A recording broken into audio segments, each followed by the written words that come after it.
Tempat bersejarah di Indonesia ya sangat banyak dan tentunya sangat menarik untuk dikunjungi serta dipelajari.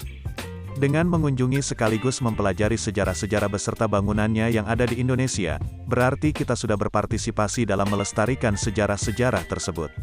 Ada banyak sekali wisata sejarah yang bisa Anda kunjungi untuk menambah wawasan beserta kerabat dan keluarga. Mengunjungi dan mempelajari wisata sejarah Indonesia tentunya sangat bagus untuk edukasi, terutama untuk anak-anak agar menanamkan nilai nasionalisme di dalam diri mereka. Berikut ini adalah tempat bersejarah menjadi saksi kemerdekaan Republik Indonesia tanah air kita. Yang pertama ada Lawang Sewu di Semarang. Nama Lawang Sewu tentunya sudah tidak asing lagi di telinga masyarakat Indonesia.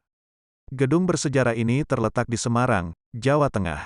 Pada masa itu, yaitu sekitar tahun 1904 gedung ini dibangun dan selesai pada tahun 1907.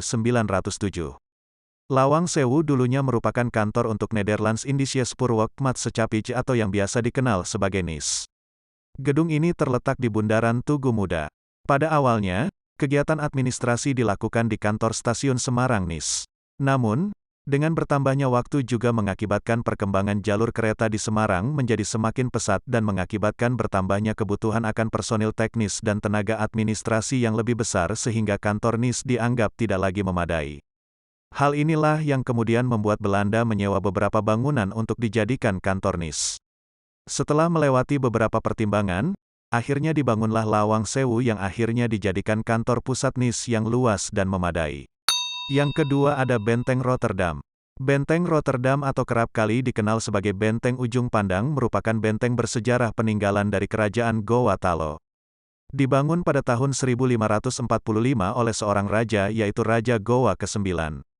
Benteng ini juga menjadi saksi bisu dalam kemerdekaan bangsa Indonesia dalam melawan Belanda pada masa itu.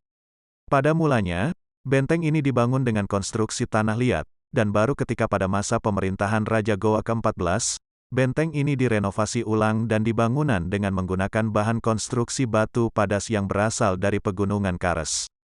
Benteng ini memiliki bentuk yang unik, yaitu menyerupai penyu yang seperti akan merangkak menuruni laut.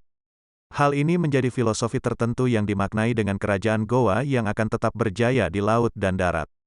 Kemudian, Belanda menempati benteng ini dan mengganti namanya menjadi Benteng Fort Rotterdam untuk mengenang daerah kelahiran para penjajah pada masa itu, yaitu Belanda. Benteng ini kemudian dijadikan pusat penampungan rempah-rempah daerah Indonesia Timur. Yang ketiga ada Benteng Vriendeboek, Yogyakarta. Benteng Vriendeboek ini berlokasi di Yogyakarta dan sangat erat kaitannya dengan Kesultanan Yogyakarta dan perjuangan masyarakat dalam memerdekakan Indonesia. Awal mula pembangun benteng ini adalah diusulkan oleh pihak Belanda.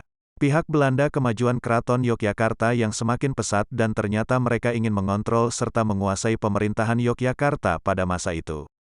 Belanda kemudian membuatkan benteng dekat keraton dengan alasan agar dapat menjaga keamanan keraton dan sekitarnya. Padahal, benteng tersebut digunakan untuk menjadi tempat agar bisa mengontrol Keraton Yogyakarta dan segala perkembangannya baik di dalam ataupun di luarnya.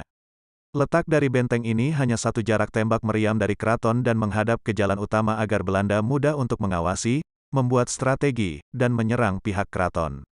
Sehingga, benteng ini pun dimanfaatkan oleh Belanda untuk berjaga-jaga ketika keraton akan melakukan penyerangan. Yang keempat Taman Sari, Yogyakarta. Taman Sari merupakan salah satu objek wisata sejarah menarik lainnya di Indonesia yang patut Anda kunjungi. Berlokasi di Yogyakarta merupakan bekas kebun Istana Keraton Ngayogyakarta Hadiningrat yang dibangun pada tahun-tahun 1758 sampai tahun 1765 pada zaman pemerintahan Sultan Hamengkubuwono I dan menjadikannya kebun atau taman terluas yang ada di Yogyakarta. Dilengkapi dengan gedung, jembatan, kolam pemandian, kanal, lorong bawah air, dan masih banyak lagi. Dibangun untuk menjadi benteng pertahanan istana apabila diserang oleh para penjajah. Taman ini juga kerap kali dijadikan tempat untuk peristirahatan kereta-kereta kuda kerajaan. Yang kelima ada Istana Maimun.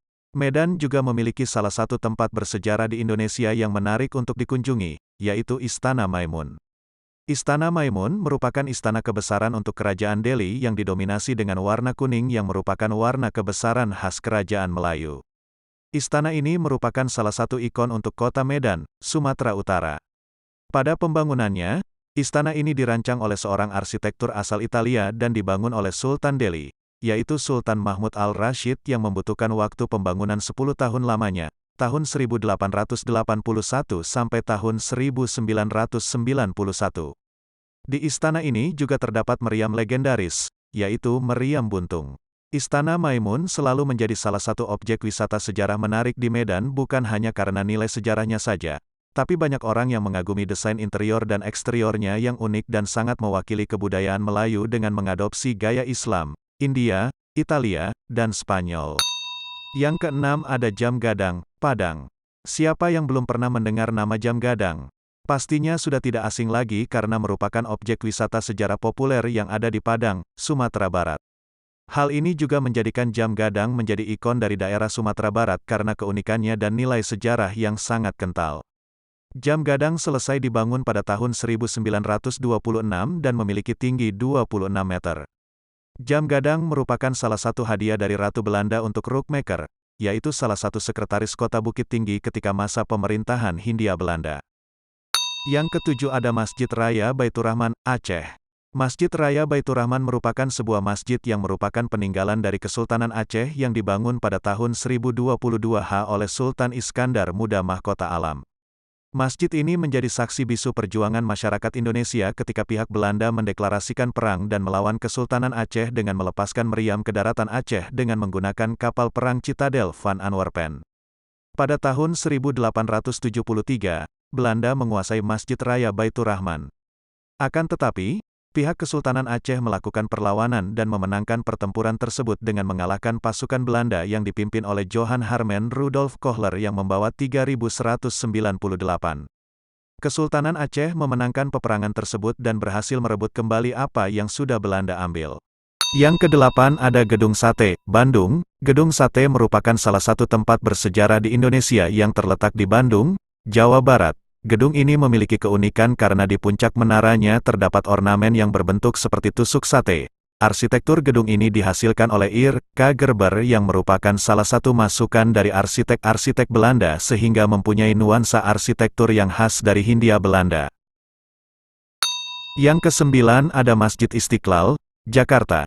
Bangunan masjid yang sangat kental akan nilai sejarah di Indonesia salah satunya adalah Masjid Istiqlal yang berlokasi di Jakarta. Masjid ini diprakarsai pembangunannya oleh Ir. Soekarno dan mulai dibangun pada tanggal 24 Agustus tahun 1951 oleh seorang arsitek Friedrich Silaban yang beragama Kristen Protestan. Bangunan ini juga menjadi sejarah kemerdekaan Republik Indonesia. Yang ke-10 ada Gereja Katedral, Jakarta. Bangunan ibadah ini juga menjadi salah satu tempat bersejarah di Indonesia dengan desain arsitektur yang cantik. Bangunan ini berdiri dengan kokoh di Jakarta dan resmi digunakan pada tahun 1901. Letak dari gereja katedral ini tidak jauh dari Masjid Istiqlal. Dikarenakan banyaknya nilai sejarah yang ada di dalamnya, membuat bangunan ini menjadi salah satu wisata sejarah di Indonesia yang menarik. Oke, sekian itulah beberapa tempat bersejarah yang bisa Anda kunjungi untuk menambah wawasan beserta kerabat dan keluarga. Mengunjungi dan mempelajari wisata sejarah Indonesia tentunya sangat bagus untuk edukasi, terutama untuk anak-anak agar menanamkan nilai nasionalisme di dalam diri mereka, menjadi saksi kemerdekaan Republik Indonesia tanah air kita. Terima kasih.